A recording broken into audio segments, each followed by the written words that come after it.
is our live Sunday edition, and well, you know, it's been just a crazy day here in Keene, New Hampshire. I was on my way to church this morning, or for those that know a little bit more about my religious beliefs, I was on the way to Quaker meeting this morning, and I get an IM, a little text on my phone saying, "Are the LRN studios being raided?" And that seemed like a strange thing for somebody to ask me on a Sunday morning for me while I'm going to church. So since my church isn't too far, the meeting place for the church isn't too far from the LRN studios, thought I'd swing by. Sure enough, look, there's cop cars out there, and not the normal ones. Yeah, because you drive a car that's Ian, an old police cruiser. Yeah, an old police cruiser, and you kind of wore out today, huh, bud? Yeah, it's been a hard day. What time did you get up? Got up at 6:40 in the morning to pounding on the front door here at the LRN.FM studios. It's nice of them to pound on the door rather than bust it in. I mean, they did threaten pretty quickly to bust it in. I bet they would if I didn't open it. And then about a dozen armed agents came in. They thankfully did not shoot the studio dog. Oh, good. So I did thank them for that later on. And they took a bunch of stuff. And we're just barely able to get on the air here tonight. So, result. What's the claim here? I mean, I had the warrant. I came up to the door. There was, somebody blocked my way. I obviously didn't physically attempt to do anything about it, but I'm like, hey, this is my place of work. I own this business. You can't keep me out of here.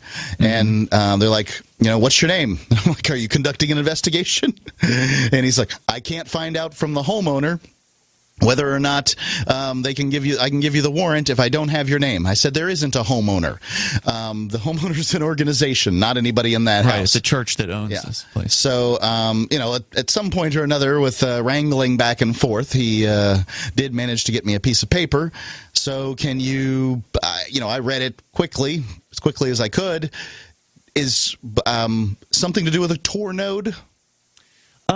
My understanding of the warrant is that basically there apparently was some sort of Tor website that the FBI was operating at some point. Is this the one we talked about I don't know. A week ago? I don't know. Okay. It could be a different one. I don't know.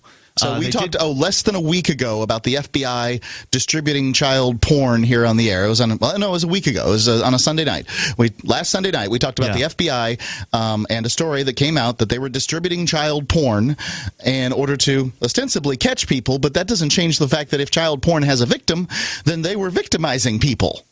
That's correct, and we don't yet know if it's the same website. They did provide a URL in their warrant of the alleged site, but I have not taken the time to look and see, if there's any way to determine what that URL is or was. So I have not done that. Okay.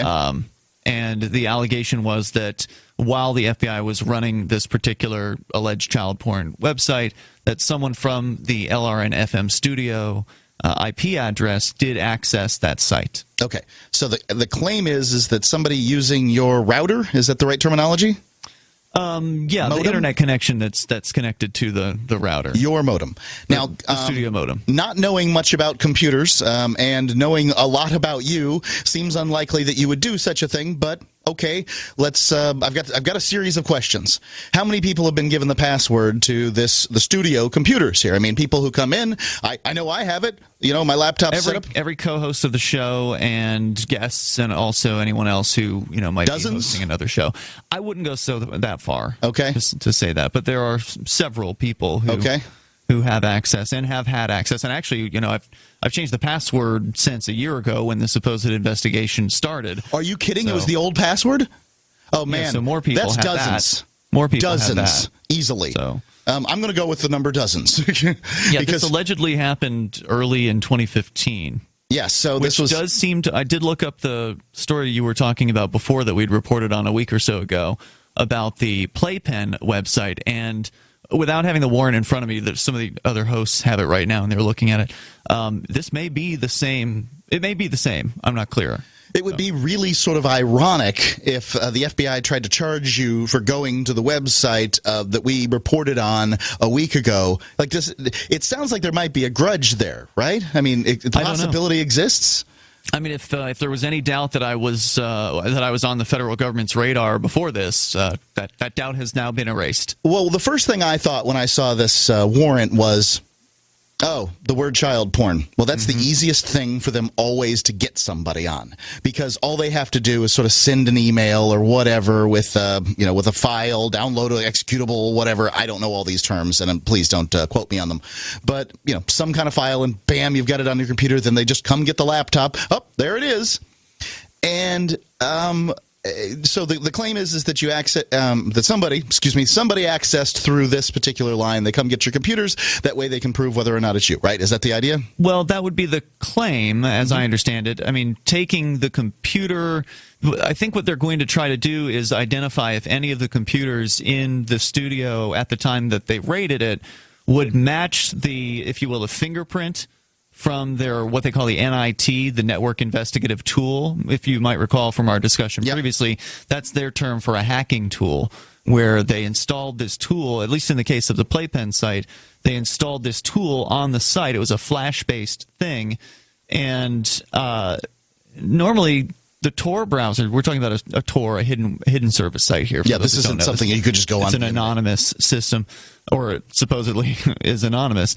But they installed this tool without people's consent through those who went to this particular website.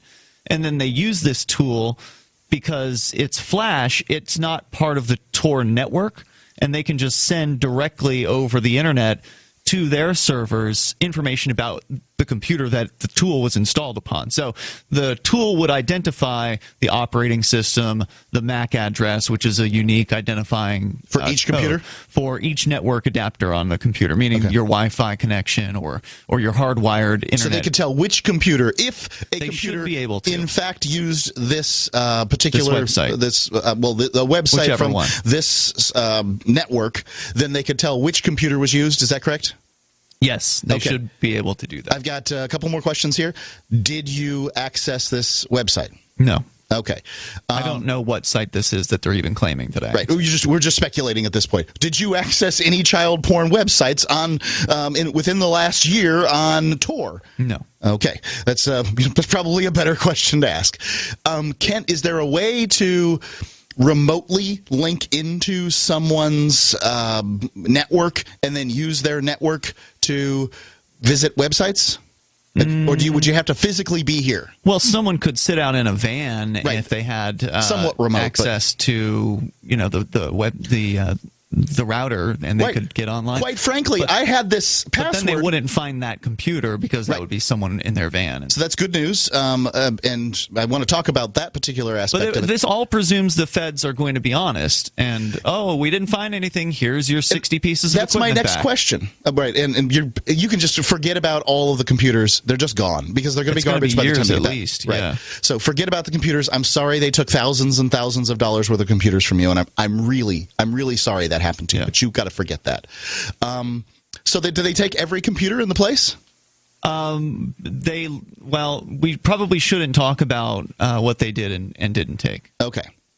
Well, I mean, okay. I guess I have, I guess to me, it's a big concern, but let's go on with more questions, because people are going to have lots of them. Regarding, a lot of people have been leveling things at the Free State Project in some way, shape, or form. Your recent ouster from the Free State Project, that it had something to do with this, that maybe somebody informed on you or something like that. How do you react to that? Oh, I don't believe that for a moment. I don't think the Free State Project had anything to do with this. This is obviously an investigation that's been going on for at least a year, it appears, based on the warrants. We do know that people, have reported you for all kinds of a variety of different things, have they not? Probably. Well, we know they have. I mean, they claim they have. I know that I know people in this town have reported me to Department of Homeland Security and Child Protective Services. It's crazy talk, disturbing stuff. We don't have Skype tonight, by the way. No Skype. The number is 855-450-FREE. That's 855-450-3733. Free Talk Live.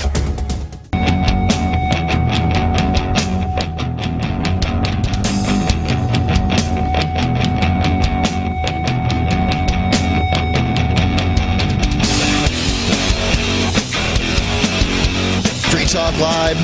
The number is 855-450-3733. Usually here on Free Talk Live, we report on other stories happening to other people.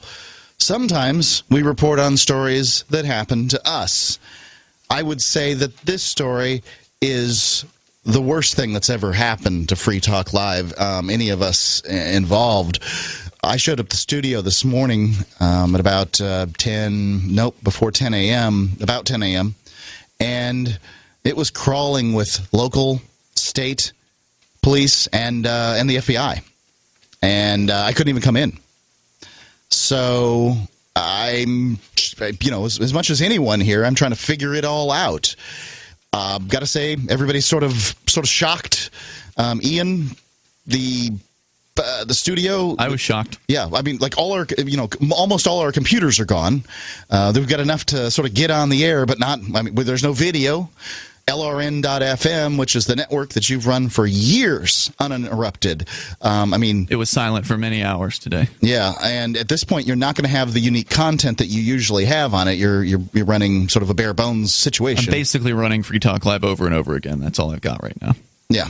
Yeah, it's because the computers are gone, and that makes it all very difficult. Lots of people have been speculating, and the speculation's rampant. But at this point, who got arrested this morning?